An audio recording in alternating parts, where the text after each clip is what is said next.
Hi, it's Andy, and today I'm bringing you my April wrap-up.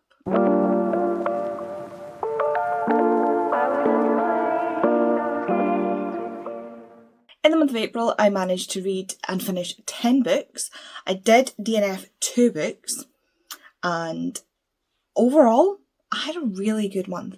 Like, my reading this year has been really, really good. I have been DNFing, I think I've DNF'd at least 1 book every month, but that's all part and parcel of this whole thing that we're doing. So I'm going to go over the books that I read and the books that I DNF'd. I'll go over the DNFs first, and then I will go into the books that I actually finished. So the books that I DNF'd, the first is Kilted Lovers by Megan Clausen. I think I'm just finding that Megan Clausen's writing style is not for me. This is a book that follows a royal and a piper. So she is Lady Alice Walpole, and she is that stage of being rich and jaded and spoiled, and she is acting out, and so she has done something that means that she has been sent to Balmoral to cool her jets and let everything settle so that she can come back into society as a less dramatic version of herself, shall we say. And Fraser is the piper that is meant to wake her every morning at Balmoral, because if you don't know, Balmoral is the royal families, the British royal families' residence up in Scotland, and every morning when you're at Balmoral, you are woken up by a piper. Like, every morning, a piper goes around the building, outside, because inside would be deafening. They do pipe them into dinner though, but yeah, in the morning, you'll get a piper outside your window, waking you up. Who needs an alarm clock when you've got a set of bagpipes? Now, I understand that this character is meant to be selfish and self-centered and bratty and all that. I do understand that, but I couldn't. I read a decent chunk and I could not deal with her. I did not like her. I struggled with reading it partially because the characters read so young. I don't remember what age they're meant to be, but this felt so YA to me that I just couldn't. I'm not enjoying YA at the moment, so that's one thing that put me off.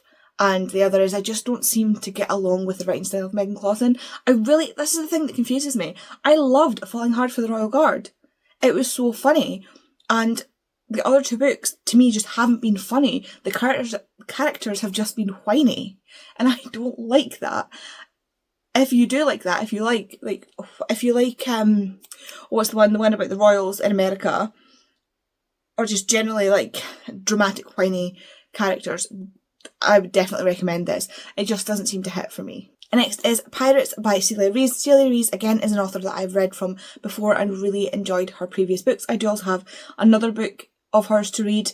This is a fictionalised true story. That tends to be what she does. She takes real people and then writes fictionalised versions of their lives.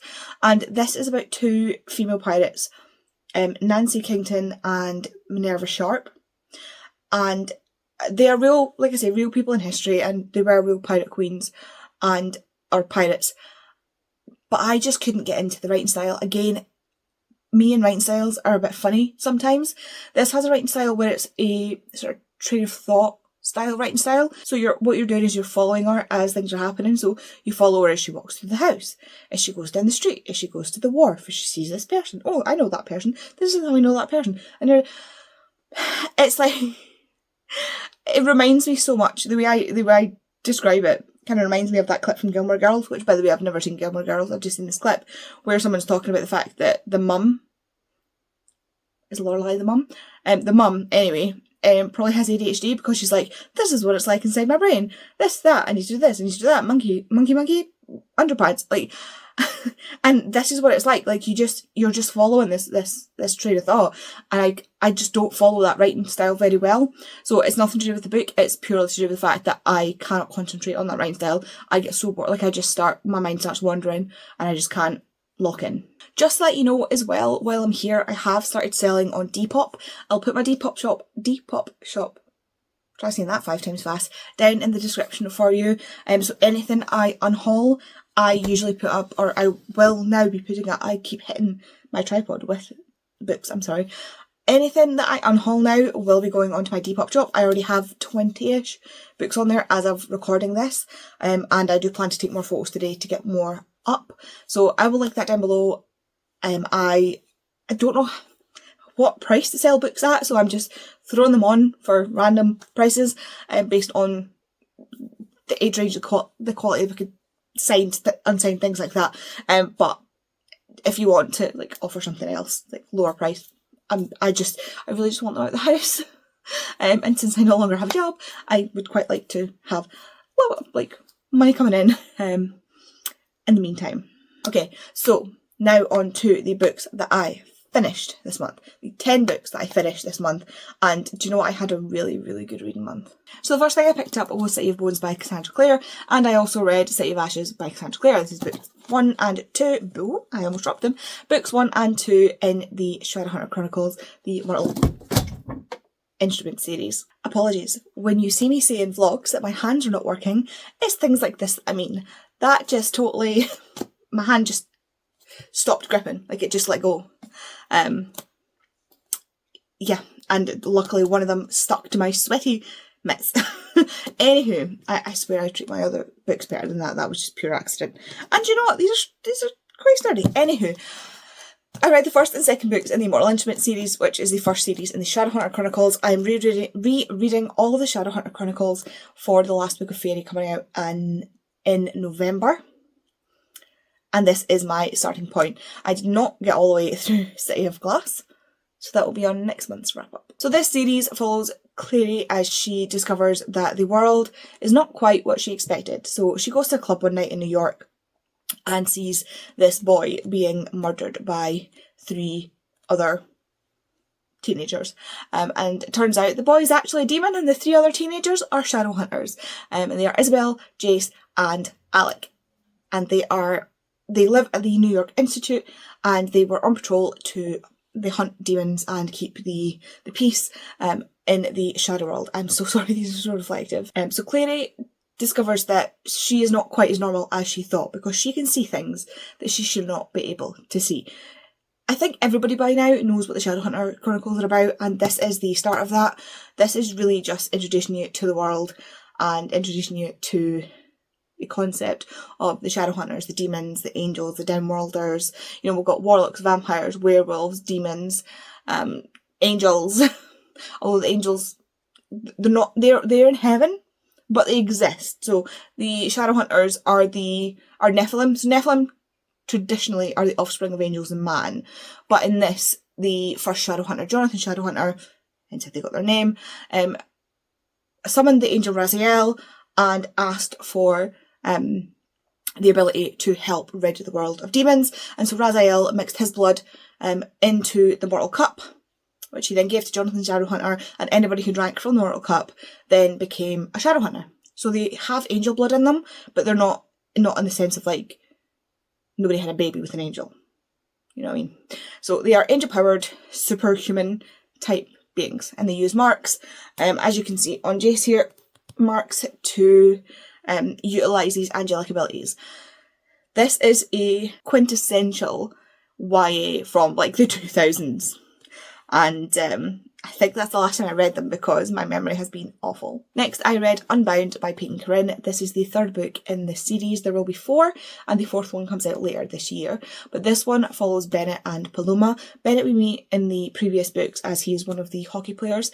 So I can't remember what the series is called because I can never remember what the series is called. Bennett is the goalie on the hockey team, and he is also diagnosed with autism and OCD, and he has the most incredibly cute service dog named Seven, and I love him so much. Paloma is kind of known as the party girl in the area.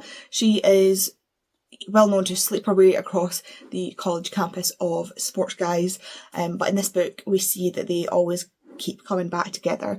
They met each other during their first year, which I don't remember the American, is it sophomore year? And now they're in their senior year of college.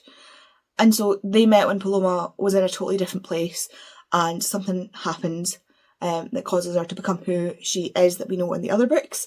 And it's really funny because before this book, I did not like Paloma. I was firmly on team, like, no Paloma. After this book, I am like, protect that girl with your life. Protect that girl with your life, and I'm going to fight some people who aren't even real. This book broke my heart. It broke it in so many pieces. Like, Unsteady broke me because of, like, some of, like, Peyton Corinne just knows how to break your heart. If you want some really heart-wrenching writing, Peyton Corinne is just, she just gets not worse. Like, but every book that you read from her, she just learns more and more how to rip your heart out. And honestly, I love this. I love the themes that it follows. If you have any issues with certain triggers, especially around things like sexual assault and child abuse, I would check the triggers for this. There are other things, and I think they are noted in the front, or you could probably search them online. Yes, there's an author's note that has them in it. If you have any issues with that, I would check that, because she doesn't hold back. This is one of those writers where she really goes into trauma. Next was my reread of Altogether Dead by Charlene Harris. This is the 7th book in the Sookie Stackhouse / Southern Vampire Mysteries / True Blood novels, and I'm rereading this, of course, this year. For some reason, I just really wanted to reread them.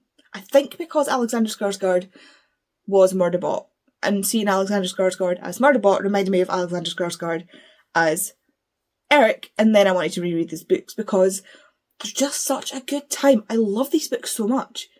They're just fantastic. So these follow Sookie Stackhouse, who is a waitress in a small town called Bontemps. It is in the middle of nowhere in Louisiana. And she, by the way, is also a telepath. And so she ends up being embroiled into the politics of the vampires when the vampires come out of the coffin. So the Japanese have made a synthetic blood, which means that the vampires no longer have to hunt humans, and they can just drink the synthetic blood and be totally safe, and they're really just humans with a disease. Like, they're just like being you. Except they live for hundreds of years and, drink blood and all that jazz. So this follows Sookie as she gets embroiled in this when a vampire moves in next door. I think, again, like with the Shadowhunters books, everybody knows about True Blood. You may only know True Blood from the TV series. This is the books that the TV series is built on. And I say built on with, like, take it with a handful of salt, because they kind of take, this is one of those ones where they take the names, they take the places, they take the general gist, and then they just go off on a tangent with it, because these books are very, very different from the show. It is not, I don't think it's as gruesome. It's definitely not as sexy. And it is much funnier, in my opinion. Next, I finally got to one of my arcs, and that is Embraced by Balcabra. Balcabra is besties with Peyton Corinne, so it should surprise nobody that this book also ripped my heart out. So this book follows Kian and Scarlett, and Kian is on the hockey team, and he has kind of recently, not so recently, the entire time he's been on the hockey team, been on the coach's last nerve. Kian is the jokester, the prankster, the one that will get himself into all kinds of trouble. And honestly, the coach just kind of wants to... The coach is not a big fan of the hockey boys. He loves them like they're his own children. But then, they get on his nerves. And Scarlett, funnily enough, is the coach's daughter, but nobody knows that she is the coach's daughter because he is her stepdad. And although he raised her as, from a very, very, very small child, and they don't, although he works at the college she goes to, they don't interact. It's like she wants to be able to be known as her own self, not the coach's daughter. But then Kian and Scarlett kind of start getting involved when Kian is being tutored by Scarlett. She runs the school tutoring thing, and he asks her, can you please tutor me on my own because I kind of need the extra help. And so she ends up tutoring him, and they end up, as we know with romance, they end up finding they have a lot more in common than they think. And oh my god, honestly, the two of them, it's like with Polo and Bennett, I just want to protect them. Like, Peyton and Bal just have this ability to make you love these characters. Like, I will fight tooth and nail for these characters in so many ways. Again, this is the 3rd book in the series. I'm not sure that's a lie. This is the 4th book in the series, and I don't know if this is going to be the last one or if there's another one coming. I'm unsure. But so far, this is probably my favourite in the series. Next is another hockey romance, Fighting Chance by Mads Rafferty. And yes, I did say in my vlog, if you watched that, I did not want to read 2 hockey romances back to back. And yes, I did that anyway. I was reading City of Ashes in between, because I was kind of just reading a chapter here and there and then picking up something else just to give myself a little bit of separation. Because sometimes if I read something that's too similar together, it gets skewed. Like I read, this is the example I always use. I read Consider Me by Becca Mack and Mile High by Liz Tomfordy, one after the other, and to this day, some of the details get mashed up in my head. Fighting Chance, though, unlike Embrace, follows adult NHL player level people, and Embrace is a college romance, so it kind of helps to separate that out. There's different stakes at play, if that makes sense. Fighting Chance follows Kieran and Layla, and we see them in the previous book. And Kieran is the playboy. He is the hockey player that's constantly sleeping around. That is until he meets Layla, who is the best friend of the female main character in the first book. And he is in love with her instantly. He knows that this is the woman he is going to marry. And he tries to flirt with her relentlessly. But knowing his history, she just takes it as like he wants to one and done. And she has no interest in that. Cue Layla going away to Germany for a medication trial because she has, I want to say, lupus. But then the house voice comes into my head and says it's never lupus, but I'm pretty sure it's lupus. Yes, it is lupus. Oh my god. I've got it right in front of me. I could have checked that. So she goes away for a clinical trial for her lupus and comes back almost a year later, and things have turned completely on their head because Kieran finds out that he has a 3-year-old daughter. And not only does he find out that he has a 3-year-old daughter, he finds this out by being called by the foster home that he was in as a child to say that she has been dropped off there. Now, Kieran himself had the most horrendous time in foster care, in a way that has caused him to be who he is as a person. It has given him a lot of fear when it comes to relationships. He expects everybody to leave him. He expects everybody to hurt him. The adults who were meant to protect him did not protect him, and he does not want this for his daughter. He has no idea what has happened to her in the 3 years that he has had no idea about her. But they also really, nobody can figure it out because she is completely mute. She will not say a word. And so he decides, that's it, I'm drawing a line, I'm changing my life, I'm taking this little girl home. She is my daughter, I'm going to protect her in the way that I was never protected. But he has a full-time NHL schedule, and so he needs a nanny. Enter Layla, who has no job, has no hope of getting a job because of said lupus, and has no qualifications because of said lupus, not allowing her to finish school or go to college. And so he begs Layla to be his nanny. And she immediately falls in love with this little girl and is like, of course, I will help you. He pays her handsomely to do so. And between them, they kind of just raise this little girl. It is, I'm not going to cry, on a wrap-up. I'm not even reading the book. Okay, I've had my moment. Yeah, these writers like to completely destroy you. Like, this looks at so many things. The way it is to have a chronic illness, and a painful chronic illness at that. How terrifying it can be when you don't know if your treatment is going to work, if you're going to keep getting the treatment. It looks at, child abuse and sexual assault, sexual abuse, and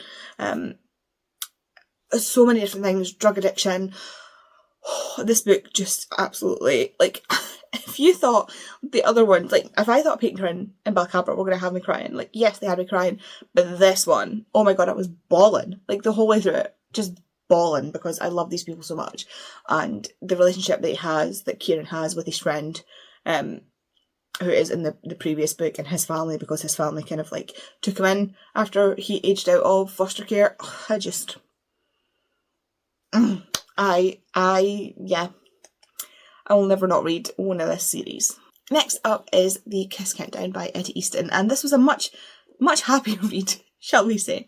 And this is about our main character, Amory, and she has just lost her job, and she has just lost her relationship, and her flat is being raised in price for rent, and she's not going to be able to pay it.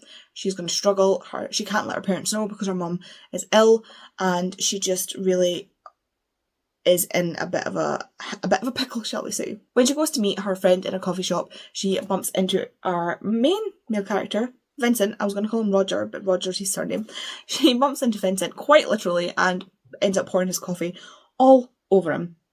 And that ends in an awkward interaction where he is quite clearly starstruck with her, and she's like, I'm going to go. Then later, she goes to the coffee shop again, and it's her, like, favourite coffee shop. She always goes there. And she bumps into her ex, who lives far away from the coffee shop, by the way, just to say, with his new girlfriend, just so you can, you know, rub it under her nose. And who then walks in but Vincent? And she's like, oh, look, there's my new boyfriend. And Vincent's like, me? Me? Okay. He just kind of goes along with it. And so they start fake dating for that moment. And so they end up in an arrangement where they're fake dating because not only does she need to not look like a loser in front of her ex-boyfriend, but he wants his mum and his sisters off his back. So he asks her to pretend to be his girlfriend until he goes to the moon. Because, oh yeah, he's an astronaut and he's about to go to the moon for like 6 months. So there's a definite deadline on this one. She ends up moving in with him to kind of keep the ruse going and allow her to make up some savings because he doesn't really need the money at all of rent. And he lives in a big enough house that she can have her own area and it's not going to be a problem.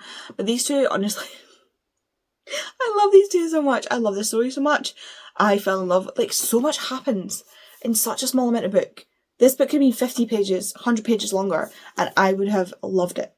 Like, I would have eaten it up. This was just absolutely fantastic, and I cannot wait to read more from it at Easton. I read this because of the Artemis 2 mission, and honestly I'm so glad I picked this up because I just, honestly love these characters. Next I read The Name Game by Beth O'Leary.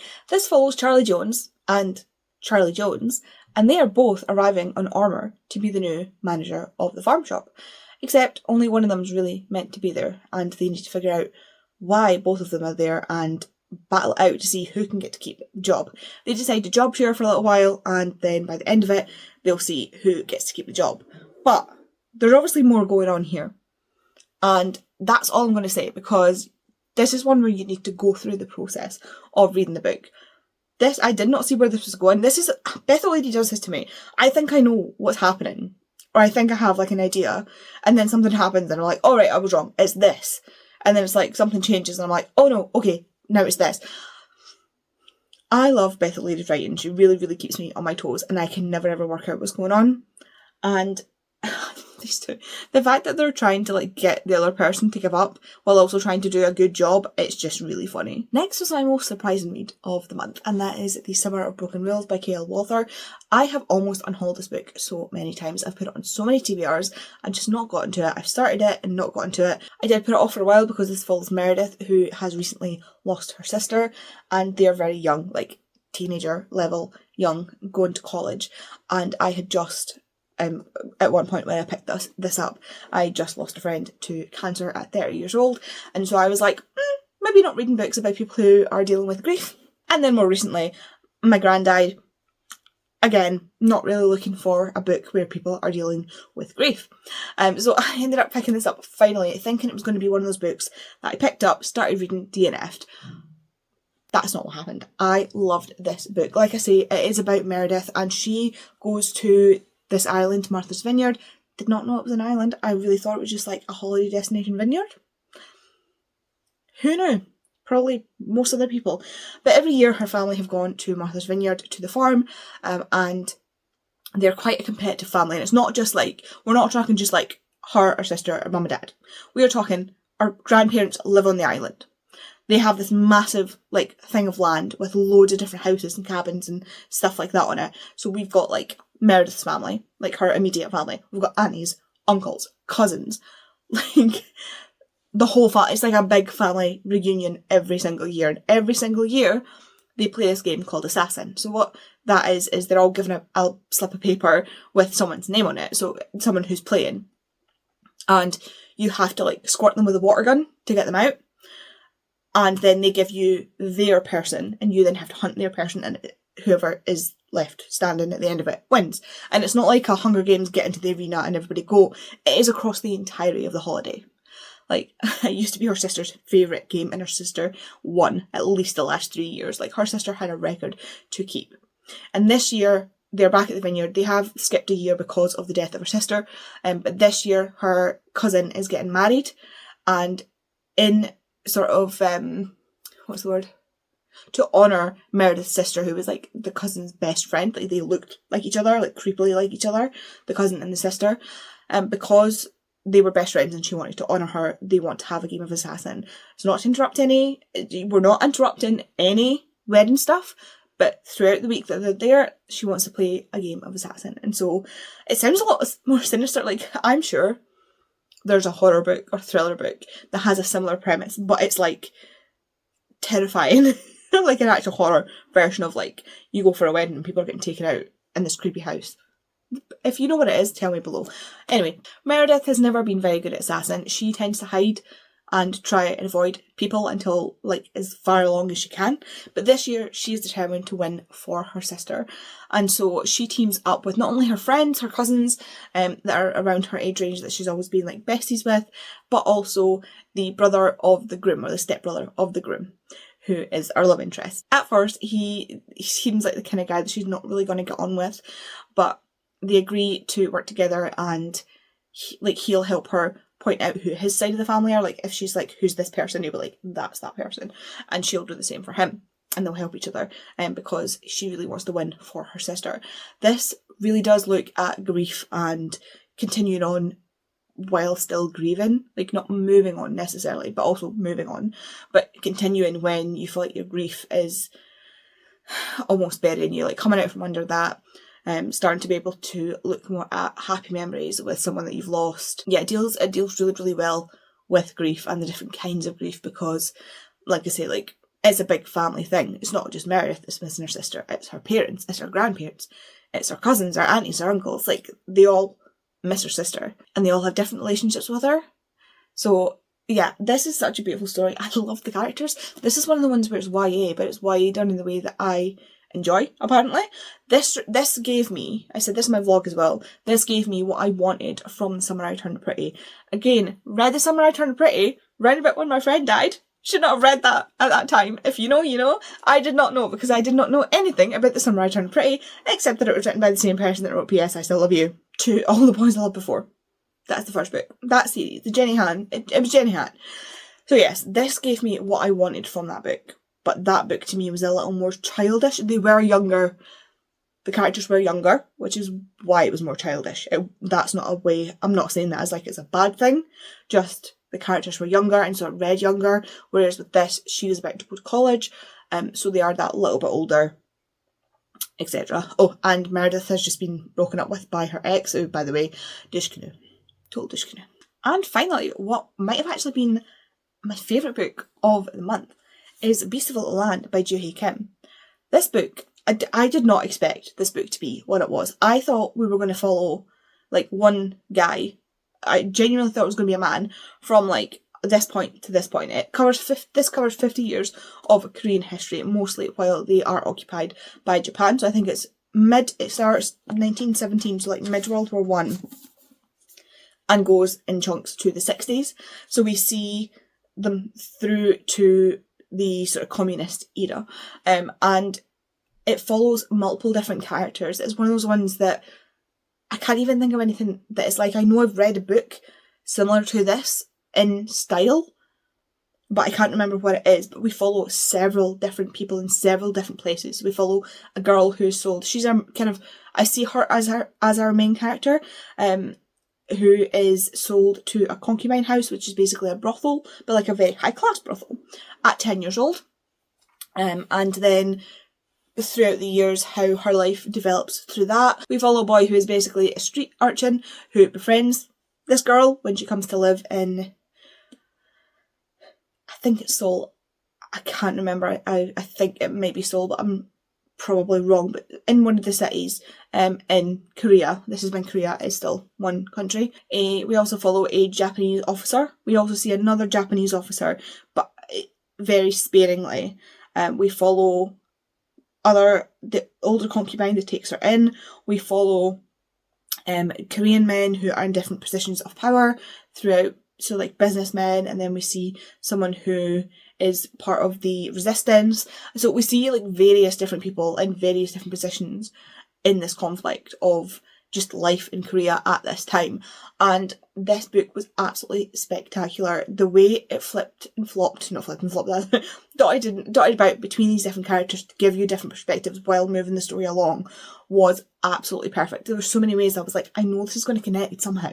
Like, I know we're going to get a through line, but I don't know like how it's going to connect. And it just, like, not a thread was dropped. This author must have had a board to keep, like, make sure everything was tied together, because everything was tied together so beautifully. If you're looking for a historical fiction that covers, like I said, this covers 50 years of Korean history. If you want a really, really good historical fiction that will give you a lot of information but does not feel like a textbook, this book is for you. It also doesn't feel like a story, that, if that makes sense. It really feels like she has like gone in and grabbed slices of life of each of these people. They represent different diasporas, different people, different situations within this 50-year period of Korean life, and I just love this. I can't wait to read. I will be looking out more of this author's works. There we go. Those are the books that I read in the month of April. I had to look and see what month it was because I forgot what month it was. Those are the books I read in the month of April. If you want to let me know what you were here but you don't want to sit and leave a big comment, if you leave me some kind of emoji for Beasts of Little Land, so if you leave me, say, a tiger emoji or some kind of food emoji, because food scarcity was a really big topic that was followed throughout in this book because of the impact of the wars and the Japanese occupation in Korea at the time, so it was very important to the story. If you like this video, please give me a little thumbs up and subscribe if you want to, and I will see you in the next video. Thanks for watching. Bye!